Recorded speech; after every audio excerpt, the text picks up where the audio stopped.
Don't hurt yourself and blame me. It's not my fault. Don't send your angry wives after me because your lower back hurts and you can't fuck them. Warning!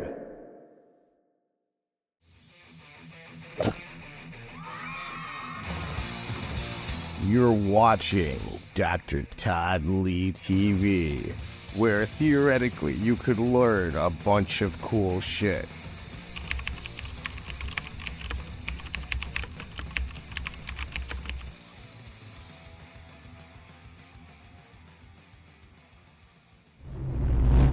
Greetings, Earthlings! Like, subscribe, and share this video. Share with a friend. Share with enemies. Share with people who think they know everything. Spread it like herpes. Also, speaking of herpes, I am a medical doctor and I could be your doctor. That only requires you to click the link in the description box. I can order you blood work, I can read the blood work, I can treat any illnesses. Basically, it's like an HRT clinic that's a one-man army. Also, I do coaching. Dr. Karina Dodson and I have a coaching business called Apex Coaching. So if you sign up with me, you get coaching, which is nutrition, programming, competition prep, or lifestyle coaching, as well as all the medical stuff. So you have 3 people, 2 doctors in one business. All right, after all that bullshit, now you get the real video of the day.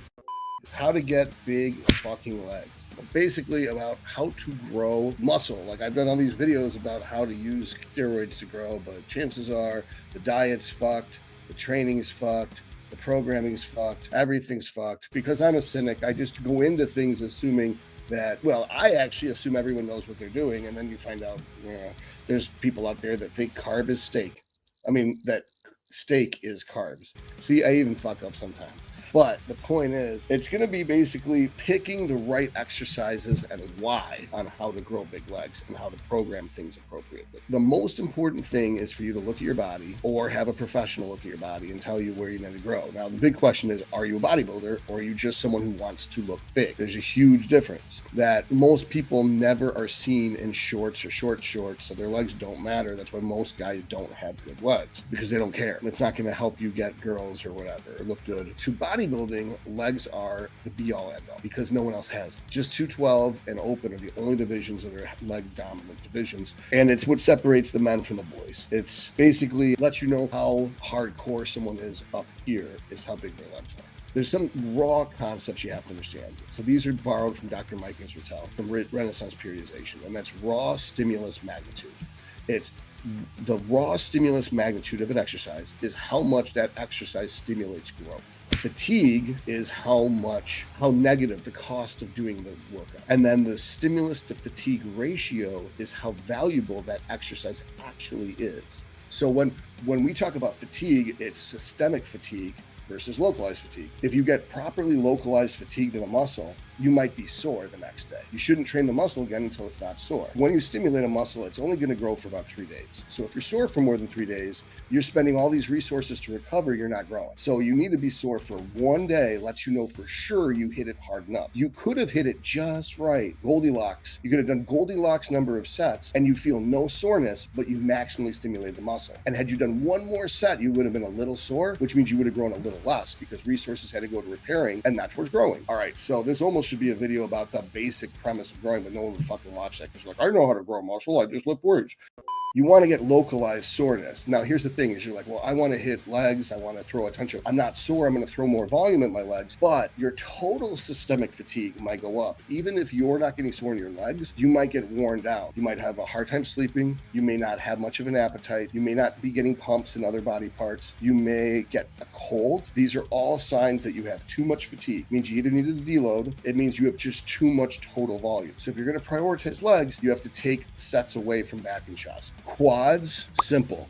Squat patterns have the biggest raw stimulus magnitude. They also have the most fatigue if they're hurting your knees, hurting your lower back, or you're axially loaded. What does axially loaded mean? It means the bar is pushed on your shoulder. It has to travel through your spine. That's exhausting. So the best SFR, you get all the raw stimulus magnitude of the squat pattern, but none of the fatigue of the squat pattern is a belt squat. So the hack squat is what people think is the best quad exercise, but the pendulum squat lets you kick away. So you're getting the advantage that you would get out of a leg extension, which is the only exercise that lets you actually work the muscle in the most contracted position, and you can hit the rectus femoris. So that makes belt squat the very best. It has all the advantages of the hack squat, all the advantages of the leg extension, and all the advantages of and it's not actually low. The next best thing from a belt squat is going to be the pendulum squat. The next best thing from a pendulum squat is a hack squat. Now, if you don't have any of those options, you're resorted to doing traditional squat patterns. The best option then is a Smith machine squat with your feet forward. The problem with that is there's no back brace, so you can bend yourself in half if you push wrong, and I've hurt myself doing that. Then from there, we get even shittier options.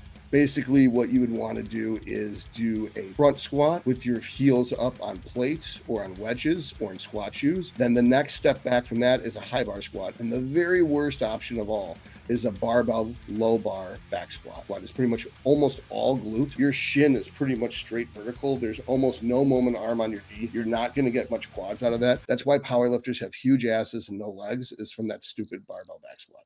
I'd like to thank our sponsor, Fusion Regenerative Therapies, where I am the Director of Human Performance.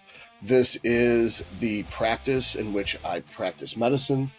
We'll be able to order you blood work and read your blood work and help you with therapy as needed based upon the results of your blood work. Please click the link to get a consult with me, and I can help you optimize your performance. Thank you. But I know. A lot of guys are like, but that's my ego, man. It's like, listen, no matter how much you bench and no matter how much you squat, it does not make your dick bigger. And girls don't know anything about numbers. So if you say, I bench 300 pounds, they're like, that's a lot. That's more than I weigh. I sure as fuck hope so. So this whole thing about showing off to people with how strong you are is fucking retarded. Now, what about leg press? Leg press is also not actually loaded. The leg press is great. The problem is, to do a set of 10 to 12 with a leg press, you're using so much fucking weight. You're using 1,000, maybe even 1,500 pounds. You're never gonna, it takes hours to load the thing and pull it off. Your lower back's fried. It's better as a second movement to do high reps with, so you don't have to use that much weight. Now, obviously, if your knees hurt, don't fucking do it. Do something else. If your lower back hurts, then probably use the belt squat. There's all these ways around it. And if you're having issues, get up a consult call, the link's in the description box. I will help you. All right, so hamstrings. Hamstrings are super fucking simple. Ready? Hamstrings are leg curls and hip hinges. That's it. That's the whole of hamstring. Leg curls. The lying leg curl is probably the worst option. The seated leg curl, it works the hamstring in its fully stretched position, but it's still heavy in the contracted position. That makes it my favorite movement, and you're very well braced. The straight leg deadlift is a version of the deadlift that works the hamstring in a stretch position. It's a closed chain motion, but it requires a shit ton of skill, and fatigue fucks you up, and you probably shouldn't go to failure. And you can feel it in your lower back, or you can feel it in your glutes. The difference between the deadlifts is, where do you feel it? I think that the seated leg curl should be the first movement, and then the straight leg deadlift. And then on a different day, you could do your lying leg curl. Maybe if you're doing some other hip hinge, or a Nordic curl or glute ham raise. Those are like a third, a fourth, and fifth line exercise. So I usually program people adductors, leg curls, leg extension, leg press, then another leg curl, then a squat, then a Bulgarian split squat, then the straight leg deadlifts with dumbbells, then calves. Playing around with your foot placement on the leg press might take 10 years to find just right. And then by the time you mastered it, you got to grow a different part of your quads by that point. As far as if you want my help, go to the description box. It'll have a link to my contact tap link. Click that. There's a whole bunch of shit. The top one's the console. You have a good one. Don't hurt yourself and blame me. It's not my fault. Don't send your angry wives after me because your lower back hurts and you can't fuck them.